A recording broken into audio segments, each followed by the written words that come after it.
Okay, so ready for another deep dive? Always. All right, let's get into it. Yeah. Today we're tackling some pretty intense stuff. Sounds fun. Yeah, the Constitution of Supremacy.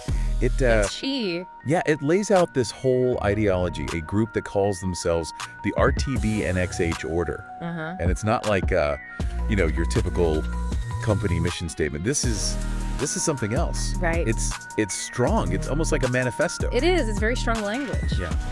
So what's the deal? I mean, what's the point of this kind of language? What are they trying to get at? Well, it's interesting how they just come out swinging right from the start. Yeah. Words like, power, dominance, inscribe. Yeah. It's all about not just existing, but like imposing your will. And that's a theme that runs throughout the whole thing. Yeah. What they say, where others hesitate, we inscribe. Where others conform, we dominate. That's pretty direct. I mean, you don't see that kind of language in your average company's values or something. No, you don't. Do you think it's a way to draw in a specific type of person?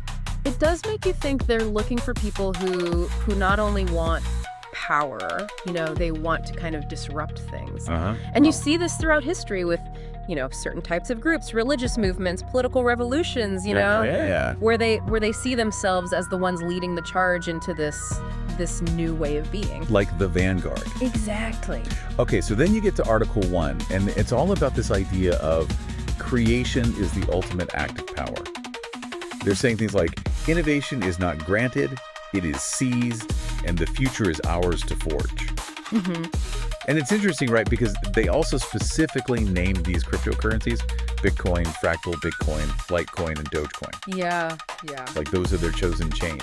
Is there some connection there, you think? I think choosing these particular cryptocurrencies, it's not just about like their favorite tech. These are all known for being decentralized, Yeah. outside the traditional systems. Right.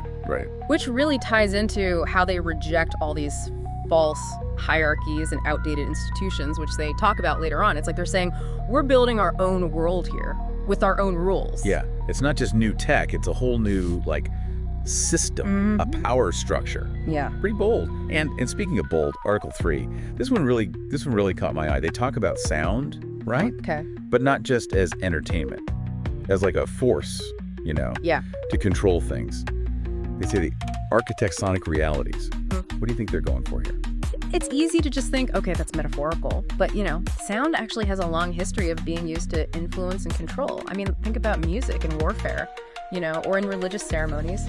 Even in advertising, it really gets to our emotions, in ways that logic can't always. Yeah. And the RTBNXH Order, they seem to get this, and they might be trying to leverage that. It's a little creepy. It is a bit. It's a little creepy. Yeah. But it does tie in with their rejection of authority, which you were talking about earlier. Article 4 says, flat out, authority is not given, it is taken.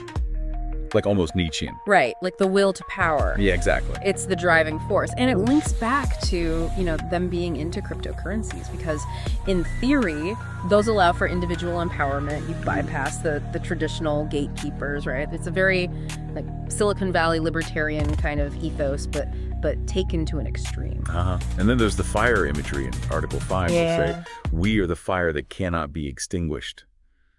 It's powerful, but not always in a good way, right? Yeah. Fire can destroy as much as it creates. For sure. Fire is about transformation, yeah, but it's often through radical change, even destruction. Think of the phoenix rising from the ashes. Yeah. It's a very potent symbol, and it might suggest that they're willing to dismantle the current systems to get to their goals. So creation through destruction.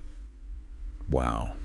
Intense. And then finally, in Article 6, they talk about ascension, being among the worthy, almost like they're making their own elite group, like a hierarchy within their rejection of hierarchy. Yeah, it's a little bit of a paradox, right? Yeah. They reject the traditional power structures, but then they hint at their own system of who's worthy, who gets to decide who ascends, what are the criteria.